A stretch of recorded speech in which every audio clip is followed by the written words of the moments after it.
Hello and welcome to the CEO 100 webinar and Index Launch 2022, brought to you by Business and Finance in association with KPMG. We're coming to you from the studios in KPMG's new Innovation Centre, Platform X, which opened in recent months. I'm delighted to announce that as of this morning, we've now launched the 2022 CEO 100 Index. You can find it on businessandfinance.com, and it will also be featured in our quarterly magazine. I'm Sarah Freeman, Managing Editor of Business and Finance. The theme for today is Leading the Way, New Era, No Limits. We'll be exploring how CEOs adapt to uncertainty, embrace new opportunities, resolve limitations, and what the future of leadership looks like. If tweeting, please use the hashtag CEO100 to be part of the online conversation. Over to our panel now, where I'm delighted to be joined by Lorna Khan, CEO of CPL, Danny McCoy, CEO of IBEC, and Devin Hughes, co-founder and CEO of Buy Me. You're all very welcome and thank you for joining me today. Devin, I'll come to you first if I may. The pandemic was followed swiftly by the Russian invasion of Ukraine, creating a tragic humanitarian crisis and of course uncertainty for business. How are CEOs adapting to the continued upheaval? I mean, we're starting with an easy question, I see.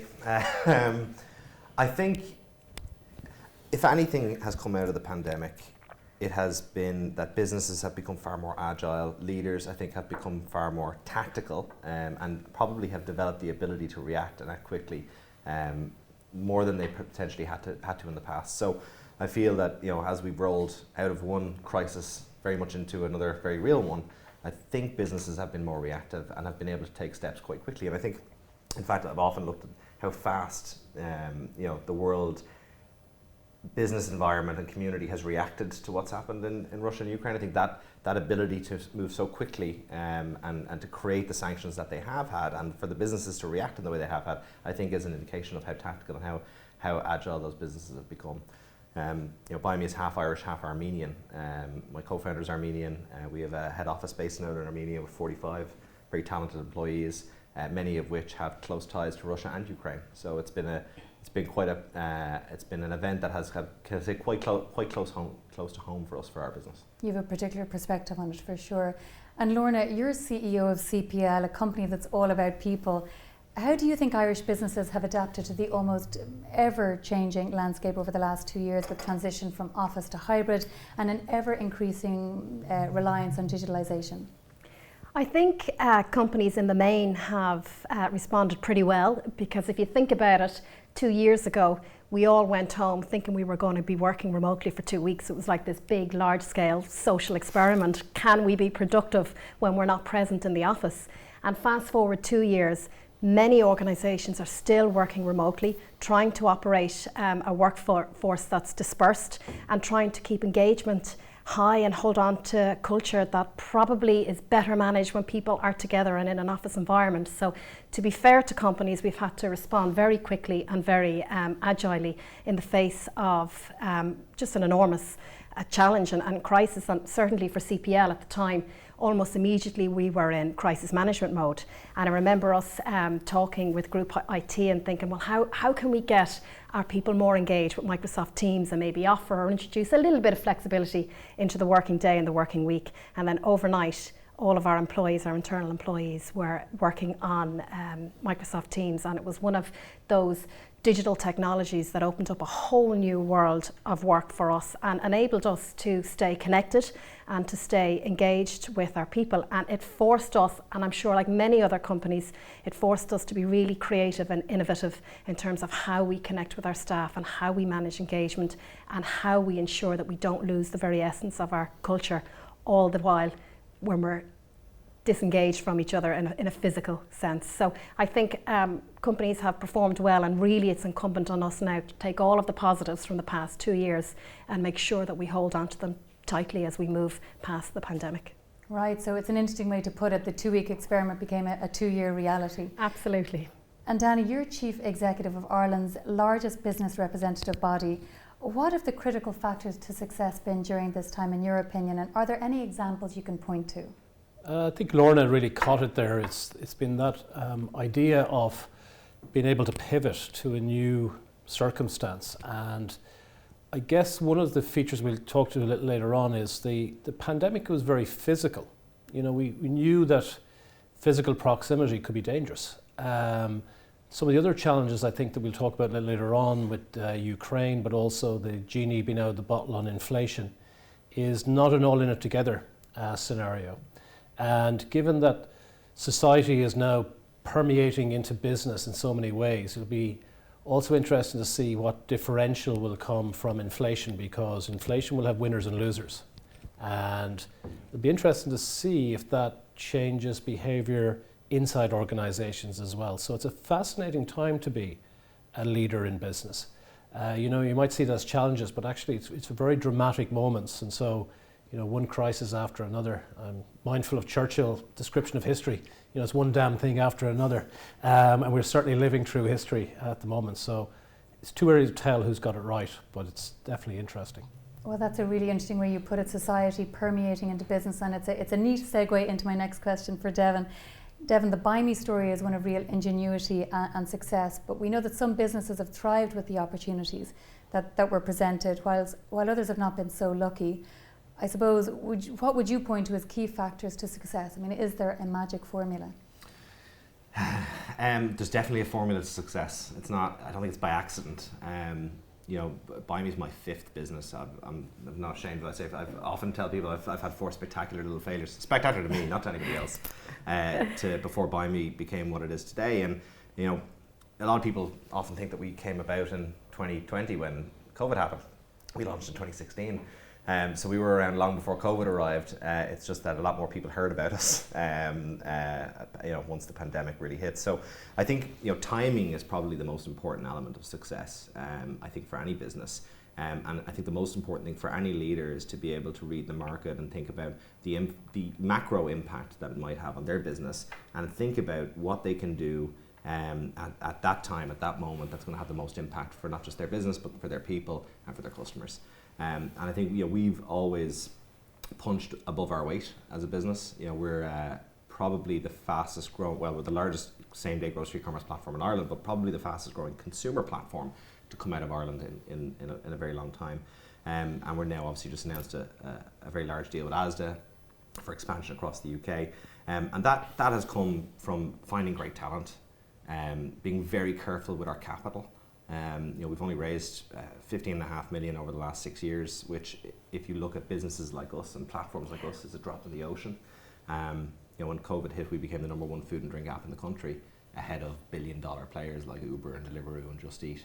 And that wasn't because we were investing a lot in marketing; it was because we were just doing what mattered, which was executing at the time and trying to rise to the challenge.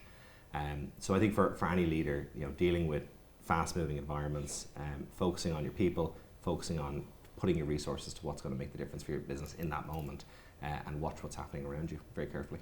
Interesting. So timing, talent, and obviously some caution with capital. And Danny, you hear directly from thousands of businesses around the country.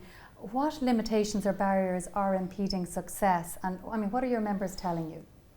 Well, clearly the #1 issue is people, you know, getting that talent for the organisation, because what we see surprisingly coming out of COVID is the employment levels have never been higher in the country, record levels. And that may well be for the very obvious reason that, having demonstrated you can work from home and take the commute out, a lot more people are capable of engaging. But also the other trend is the aggregate number of hours hasn't increased. So it means people are working less hours. And they're beginning to be able to choose what they want to do. It's kind of like a platform economy, as Devin knows very well. We talked about platform economics before. So this is a very interesting development. I'm sure Lorna is seeing it as well. That's definitely the #1.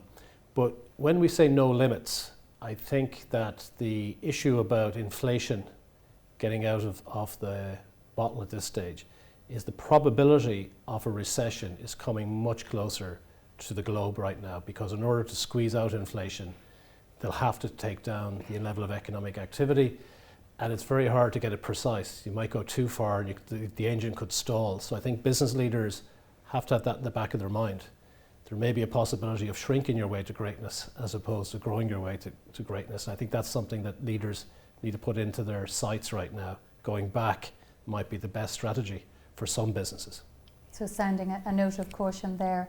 And I suppose there's a common thread emerging that people are key, not surprisingly. And Lorna, we've talked about barriers to success, but what are some of the potential opportunities out there for businesses that they mightn't be aware of, and how can they avail of them?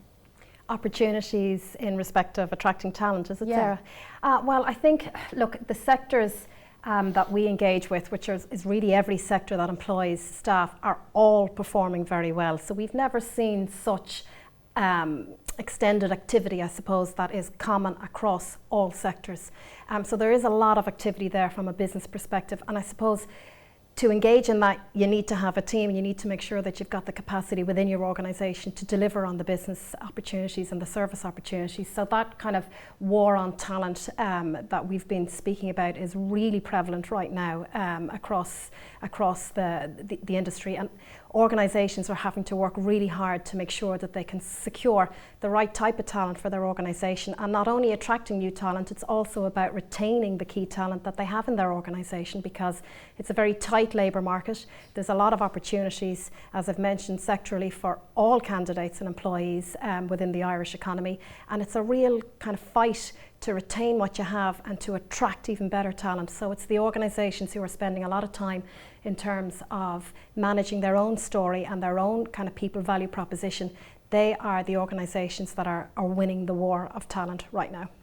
And Lorna, I suppose just to extrapolate on that a little bit, I mean, what are some tips, for businesses to do that? Because obviously the Great Resignation is talked about a lot.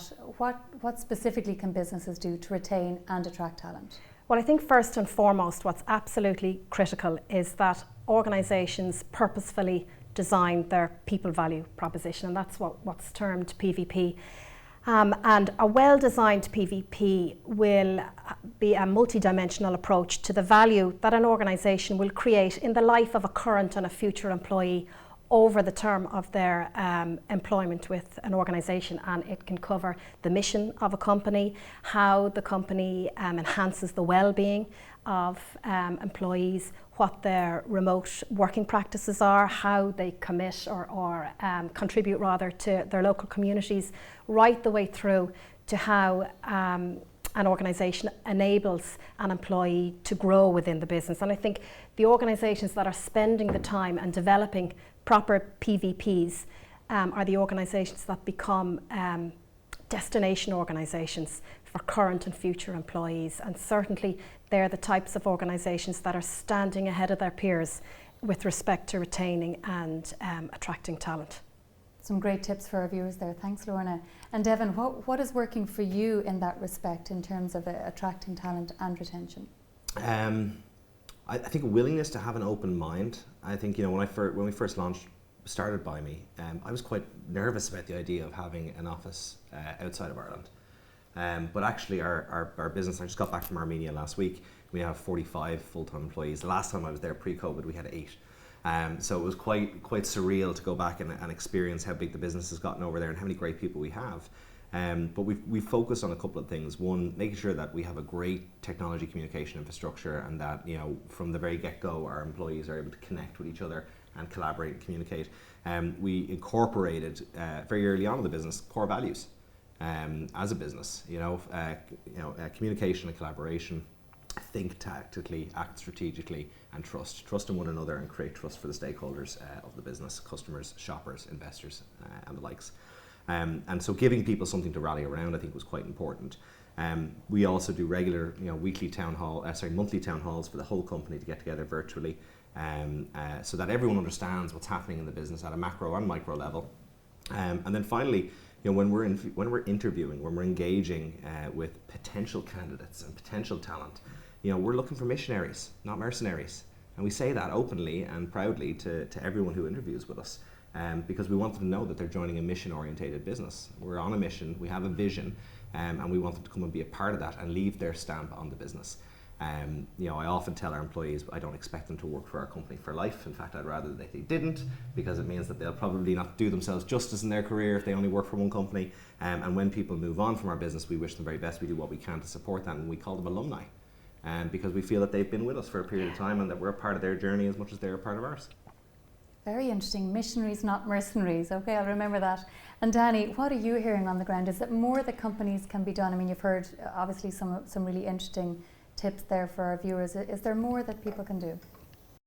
Well, I think we have that vision, mission, values, purpose. I mean, that's, in the IBEC case, not alone do we represent businesses, we're quite a substantial business ourselves. We have 270 staff, 9 different locations, 39 different brands. So it's trying to get a common purpose across a diverse array. And I think that, a lot of people are engaged for purpose right now. At Devon's point and Lorna's point, they get money. In fact, the frustration in society is there's plenty of money out there. There's plenty of mortgage approvals. We see those numbers come out each time. What there isn't is the hard stuff, the house, the schooling, the health, the education. And I think galvanizing around the societal piece and getting that conversation going, that it's not just society permeating into business. Business needs to direct their colleagues back into what's required from society. And we have a big issue in Ireland, is that we've got rich in quite a short space of time, and economic activity has doubled in the last 6 years. There's no place on earth that's experienced this kind of speed of transition on top of the shocks. And some of the fraying aspects of our society are very apparent. So people can get good purpose and get good money from working, but there's a lot of other issues out there that's frustrating them, and they're bringing it into workplace. And the question is, can we mediate it there, or is there a need for another type of construct to ensure that we provide the type of social system, housing, health, education, that will underpin our business model? And I think that's where leadership in the top 100 really needs to come out. In the ESG agenda, it's all about the S. The E and the G are output metrics, getting to net zero, pay transparency, whatever it might be. It's how do you actually mediate all of these things? What's the societal interaction? And a lot of businesses now with the Ukraine-Russian war feel that society is imposing upon them, cancelling them from Russia as an example.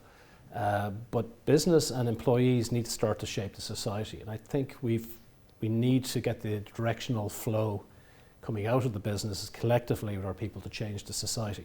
Not CSR, that's got its place. This is to fundamentally change our society, because business is the most dominant feature of the Irish economy. One of the great things about Business and Finance and the awards is when you see the businesses that are out there, there is no other element of Irish society, with the great literature we have, the great arts and so on in terms of global, but business. And the fact that the public are really unaware of the sheer scale and dynamism in our business model is a bit of a tragedy for society, because it doesn't actually nurture that business model in a way that will keep it sustainable. So I think that's where we need to go to next. I think it's a collective action required. The era of individualism is over for a while. It's about collective action. Really interesting. So leaders really need to bring the focus back to fundamental basics. Need to engage with society. I think no longer can a CEO be inside the box of the business. They won't be in that box for long. They'll either get pulled out of it by society, or they lean into society and embrace it. And I think that's the exciting thing at the moment. I think, Danny, when you say that, that engaging with society, I think the most important thing right now, at least what I'm seeing, with all of the things and challenges that businesses have been facing over the pandemic, is the level of transparency within business. With their stakeholders. As I said, one of our core values was trust from the early days. You're trying to attract people. You don't necessarily have a clear view of where the business is going to be 5 years from now. So you're kind of going out on a bit of a limb. I've always found that leaning into that transparency and making sure people understand what it is that they're getting involved in is so important. I think for businesses now engaging with the broader consumer market and society, I think being transparent in your dealings and how you treat not only your employees but your customers is going to be imperative. And I guess as well, when the strong brands that Buy Me would have in terms of its freshness and new as well, I suppose more established organisations by longevity have more skeletons in the cupboard. And so the transparency is something that's a bit longer to get to, because a lot of people are dealing with legacy issues, to which a current generation of leaders actually find it difficult to cope with.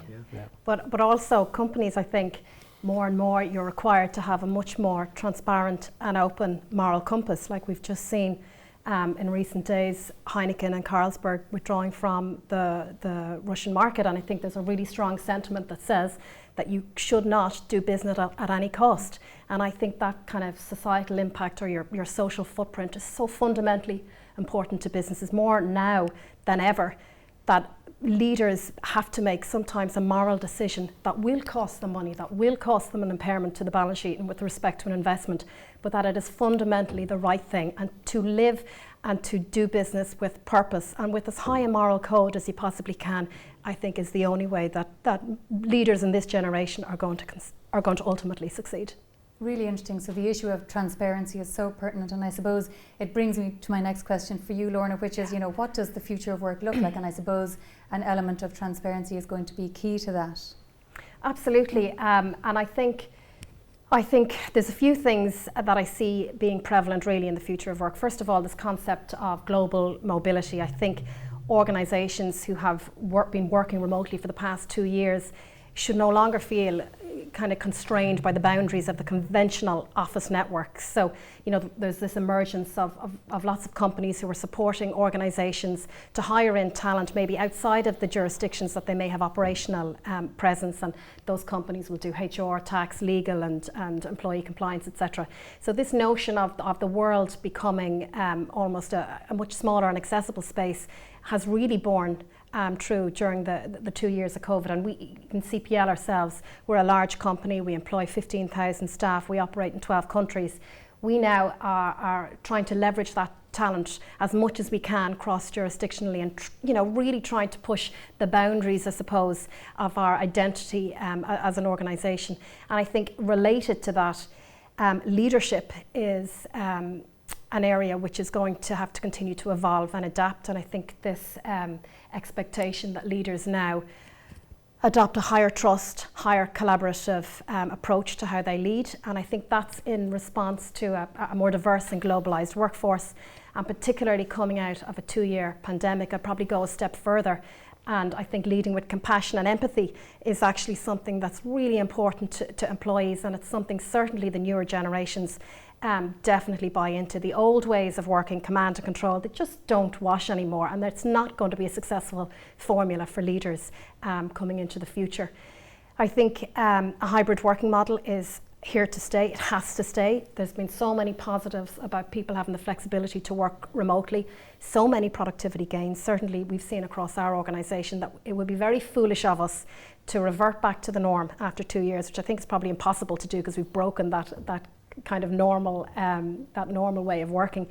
But it's really incumbent on us to take all the gains that we've had over the past 2 years and structure it in a working model that's fit for purpose now, and that can I suppose stay and be part of the future of working, rather than us slipping back to the old ways and feeling that kind of productivity only happens when you're physically present in an office. Yes, we need to bring people to come together for engagement, for on-the-job learning, for culture, etc. But I think that organisations will organise themselves much more smartly moving forward. And there's gains also in terms of office space and just the cost of actually running an office, etc. We've all of those gains to be made, as well as really filling a need and a desire of employees to have more flexibility in their work life, to eliminate the commute and to try and get the best of both worlds. And the challenges for organisations will be that digital adaptability, because we are going to have to invest in digital supports to manage a hybrid working model, particularly when some people are remote working and some people are in the office. But to me, that's all the opportunity, and it's one that we will very much gain for if we really focus on it. Really interesting. So the future of work is compassionate and based on the reality of people's lives. And Devin, if I could bring you into that, I suppose, what do the leaders of the future look like? Are they so different to now? And what kind of characteristics will they need? I'm glad you asked, because to be honest, everything that Lauren was there was just resonating with me quite powerfully, actually, because I was just thinking about my own experience over the last number of years as our business has scaled. Empathy, I think, is one word that would sum up our entire approach as a C team within our business, about how we think about the people that we serve and work with. I think there's a massive opportunity for leaders in thinking cross jurisdictionally, as Lorna put out. I think we've certainly been a beneficiary of that, but I think also having a very a high degree of flexibility within your leadership style and your organisation to allow for cultural differences as well, as I think is really important. You know, when COVID hit, obviously we took a company-wide decision to take people out of the office environment. But what we found was that in our Armenian office there was a high level of demand to get back into the office, far more than there was in our Irish and UK offices. And even now, having come back, everybody was in the office in our Armenian. They didn't want to go home. They wanted to work from the office, whereas in Ireland it's very much focused around hybrid, UK very much focused around hybrid. So having that ability to adapt your company policies and perspective to take into account, you know, the other markets and cultures that you'll be working with.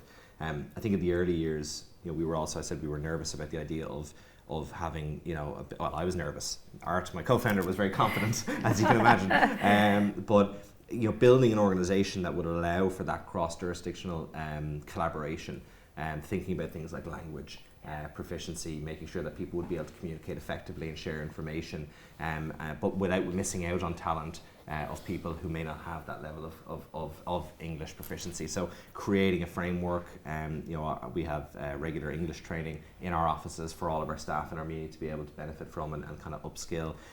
Like there's a number of different I think initiatives that leaders need to think about, and a high degree of flexibility in how they approach it. But yeah, I couldn't agree with Lorna more. I think empathy needs to be the underpinning value that you think about all of your leadership decisions.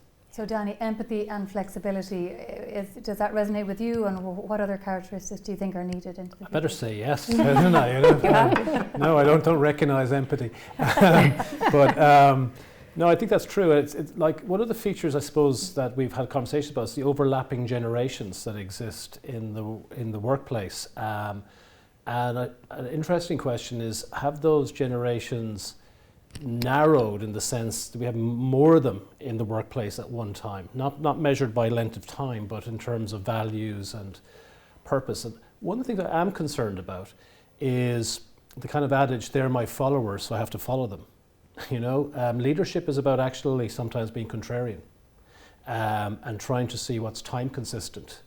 And at the moment, there is a real sense of uncertainty around many dimensions. And we've seen lots of businesses and business leaders who've made statements about we're going fully remote, or you're not coming back to the office, you are coming back to the office, and you know, time moves on and it's inconsistent.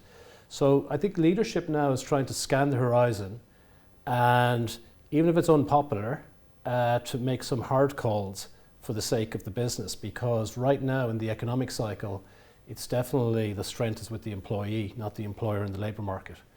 But to the point I was making earlier on, you know, if you look what's happening with the genie getting out, the inflation, it's clear there's going to be, there's going to be a downturn here coming. It may not go into a negative territory, but the global economy has to be slowed down, or otherwise we'll have a much more significant impact from the inflation. And we haven't experienced inflation the way it can actually move quite dramatically. But the misallocation of resources and the misallocation of giving wages to productivity, we can already see it in the short term. It's getting, it's getting out of kilter. And that's my point about earlier on, is that some leaders, I'm not saying they actively go to shrink their business, but that should be one option. So if somebody's demanding a wage just because the labour market's tight, and just because if you don't keep them or hire them, you're going to be going backwards. Well, that's where true leadership comes in, to know when you've actually overstretched, that you've actually lost the momentum in your business because you've ended up paying for negative productivity, not even positive productivity. Right, so leaders have to be able to take unpopular decisions too, of course. I think so. I think in this, in times of uncertainty, that's probably the greatest value of a leader, to actually lead, not to follow. And there's quite a lot of following going on from my observation. Danny, so right, sorry. We're just seeing it ourselves in terms of just the general climate in the market. There is some crazy stuff going on right now in terms of salary expectations and people moving into new roles, into salary bands and packages that are frankly unsustainable. And it does, there's two problems with that, I suppose, is that organisations could find themselves with a cost base that far outpaces inflation. Then they've got a real problem on their hands in terms of a bloated cost base that they might need to reverse or remedy in time when the recession undoubtedly or the downturn will come. And then even the individual themselves, if you're in a role doing a job and you're overpaid, you're a bit of a sitting duck also, so there's that personal kind of responsibility that when you earn a certain salary that you have to deliver value commensurate to that salary. So we're certainly seeing that type of dynamic in the marketplace where salaries and packages and bonuses and incentives, etc., are all really inflated right now. Not in every sector, but there's large pockets of sectors, particularly across tech and funds, the more harder to fill roles. And that type of dynamic is going to be unpleasant when it has to reverse. I think to both Danny and Lorna's point, I think also, we talk a lot about leadership when it comes to crafting your organisation, attracting talent, managing your staff, but also setting the longer term vision for the business, because oftentimes the direction has been set long before you find yourself in the actual situation, and a lot of times it comes around down to funding strategy and the expectations that you set for the business within the market, and how you go about raising capital and funding your business. I think within the grocery sector, especially, it's a perfect example, is that what we've seen over the last 18 months due to COVID and due to artificial trading environments is a massive overheating of valuations, particularly within the grocery, tech and delivery space. And you've seen a lot of founders and CEOs and leadership teams accept and or drive significant valuations for businesses, set really lofty growth and profitability targets, and I think now coming in, getting kind of sideswiped by the environment that we've now found ourselves in quite quickly, have a very tough road ahead trying to manage that, and how do they live up to the promises that they've made while trying not to bear the brunt of some of the possibly negative clauses that have been tied into those financing arrangements that they've now gotten themselves into. So I think that creates a really, really challenging dynamic when you're in this fast growth economy period. How do you take a tempered approach to funding strategy, and that isn't going to create constraints and close off the ability to shrink your business? As Danny's very rightly said, you might need the ability to throttle back, but there's many businesses, not just in our sector but in technology in general, that are actively now throttling back valuations, trying to get a handle on their funding strategies. Wow, some really diverse and interesting insights there. And I suppose if each of you could share one piece of business advice that you could give to our viewers in terms of leadership, what would it be? Something that really resonates with you. Lorna, if I could come to you first.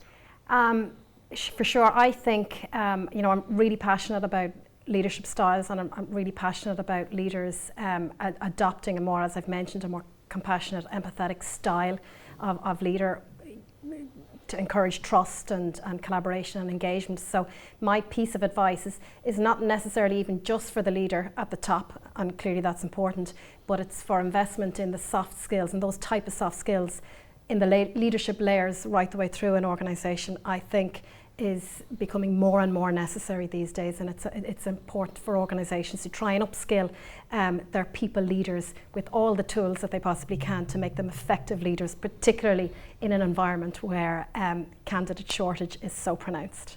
Okay, and Devin, if I could come to you. Look, whether you're in the good days or the bad days, you want great people around you. You need to have serious trust with the people that are supporting you, working directly with you or under you, or that you're reporting into, and so I think people should take a great degree of consideration thinking about the type of culture of the teams and businesses that they want to create and that they want to join. The one thing I always say is, look for missionaries, not mercenaries, and we've already talked about it today. So that rule has steadied me quite well, and it'll be one that I'll probably continue to focus on myself. Okay, and Danny? I think the term sustainability and the fact that it's not just about the environment, it's not just about the natural environment, sustainability is about the society. I think we actually have a challenge on our society for its sustainability with all the tensions that are emerging, and inflation is going to rip through our society in terms of inequity. So I think as business leaders, yes, we need to be achieving the targets on the environment and on governance, but actually the social dimension, I think, is a crucial building block. And so sustainable businesses are required to be able to hit the other metrics. So go back to that point of saying earlier on, given the conditions, as much focus on sustaining the business as opposed to growing it, I think is going to be the next paradigm shift for business leaders. Really useful advice there from all of you. And on that note, I'd like to thank our panellists for a fascinating look at the role of the CEO today. Lorna Khan, CEO of CPL, Danny McCoy, CEO of IBEC, and Devin Hughes, co-founder and CEO of BuyMe. I'd also like to thank KPMG for hosting the event at their studios here at the Innovation Hub in the IFSC. And to those of you watching, thank you for joining us today. We hope you found the discussion interesting and came away with some new insights.